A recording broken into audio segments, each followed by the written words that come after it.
Guys, let's chat about the number one muscle building hack, and that is sleeping 7 to 8 hours every single night consistently.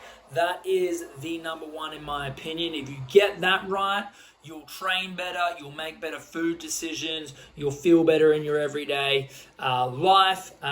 So essentially, we get this right, it helps get everything else right as a result. So that's why it's my number one. Now, sleeping for a lot of people, they don't know a lot about it, but what we're seeing now with the data that's coming out is how important it is, and there's also a lot of ways that we can optimize it. Now, this is very individualized, so feel free to drop comments below or chat to me one-on-one, because everyone here is going to be slightly different with how we should optimize their sleep and where you're sleeping already, right? Now, what we want to be aiming for, and you would have heard this number before, is 7 to 8 hours every single night. No doubt that is the sweet spot, but we want to be getting a really high quality 7 to 8 hours, and that means high restorative sleep, high REM, and high deep sleep. Now, if you're not tracking that already, no worries.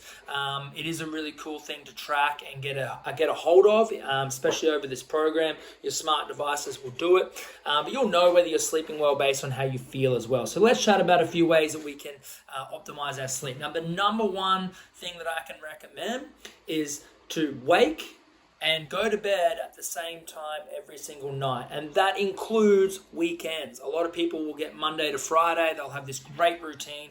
On the weekends, they'll do something completely different and think that it's their time to switch off. And then by the time Monday rolls around, they're tired and they're lethargic and they don't know why, and they got the Monday blues. It's because they have mucked up their sleep for the previous few days over the weekend. So we want to be getting it right 7 out of 7 nights, right? So going to bed and waking at the same time is the number one way to send your body regular routine signals of when you want it to sleep and when you want it to wake. So work that out for you based on your schedule. Stick to it on the weekends. It'll go a long way to getting your body in routine and getting that right.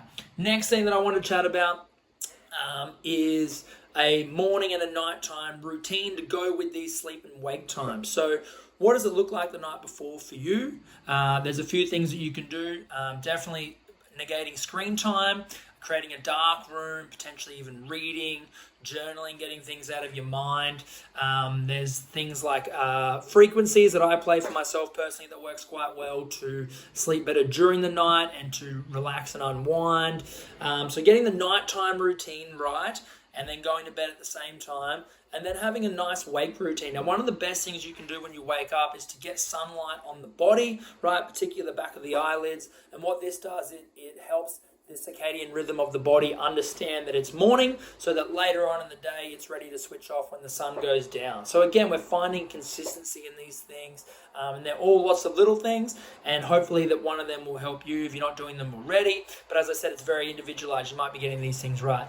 Then we look at things like supplements, right? You got ashwagandha, you got magnesium potentially, but these things, they're sort of bottom of the list for me. I think we should go for the other things first if you're not getting them right.